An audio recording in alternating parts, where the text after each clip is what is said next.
Hello, I'm Alice and I'm going to be talking to you about Whistler today. Whistler is my home. I've called it home for a year and a couple of months now.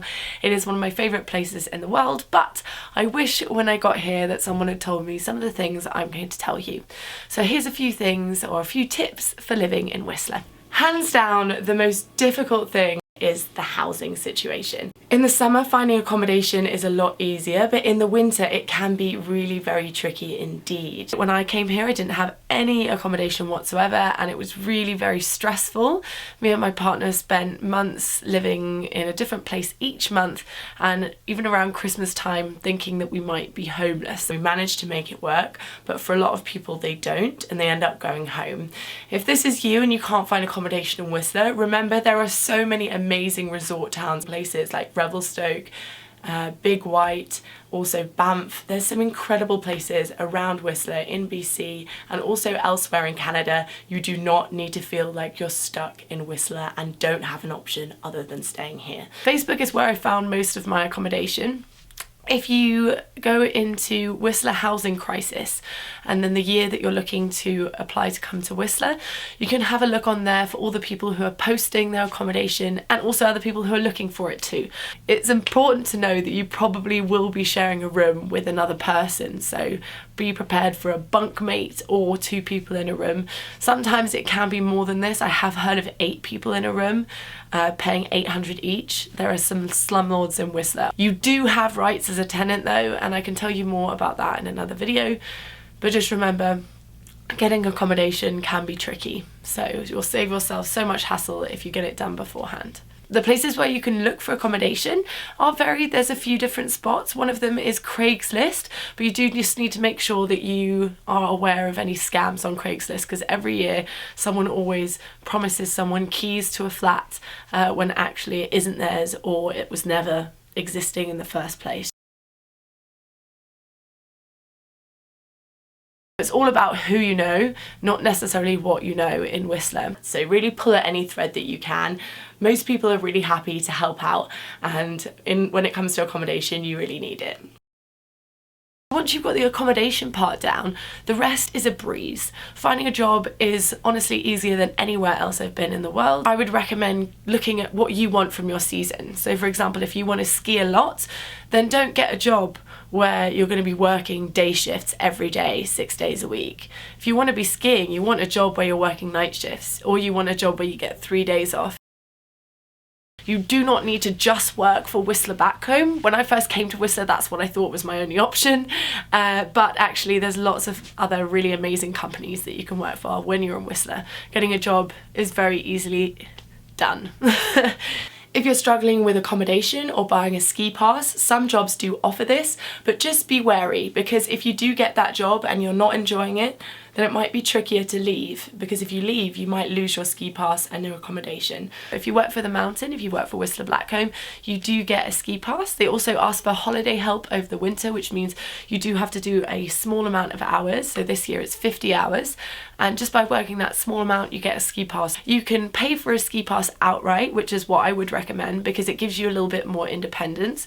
It is around $1,182 and maybe a bit more, maybe a bit less, depending on when you buy.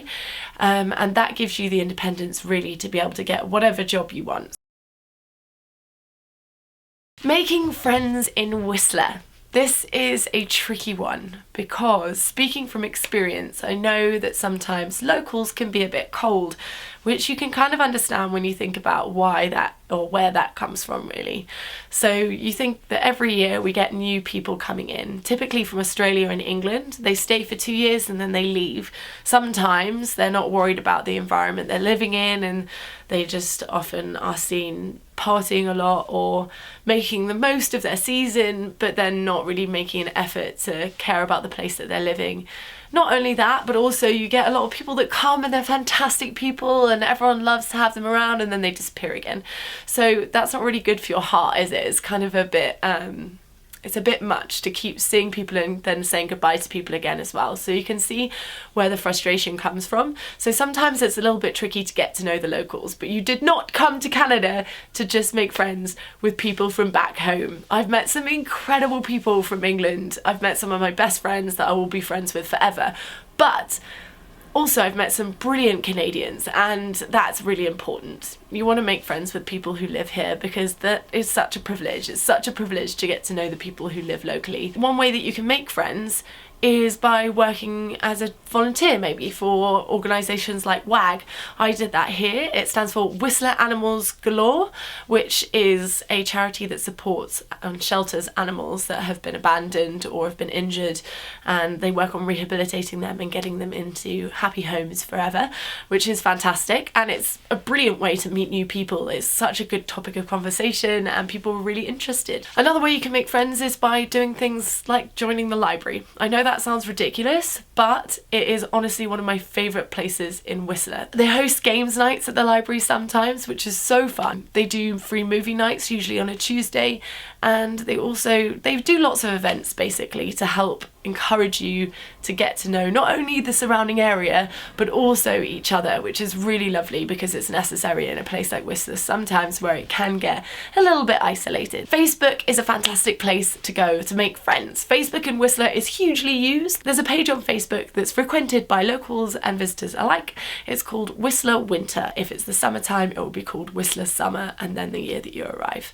And it's a fantastic resource to meet people, to share knowledge, and also to learn a little bit more about the local area. I've definitely seen people post on there saying, hey, I want to go to this place. Is anyone around? Does anyone want to join me? And usually they get a bunch of comments back from really lovely people. Also on Facebook, they have the Whistler Vegans page. So if you're like me and you're a vegan and you want to meet some friends who are like-minded, you can look on that page, and there is a huge amount of support on that page for you and also for you to make friends. One thing that I did struggle with when I came to Whistler is the drinking culture.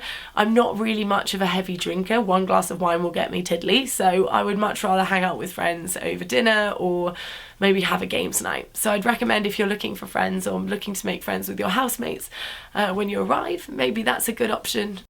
Getting around in Whistler is a challenge in itself. So when you're hoping to travel outside of Whistler, here's a few things you need to bear in mind. It's not a huge amount of people that live there, and that's important. It's important for the wildlife. There's some fantastic creatures in Whistler that quite simply wouldn't be there if the place was filled with humans. There are a few towns nearby Whistler. One of those is called Pemberton. That's away from Vancouver.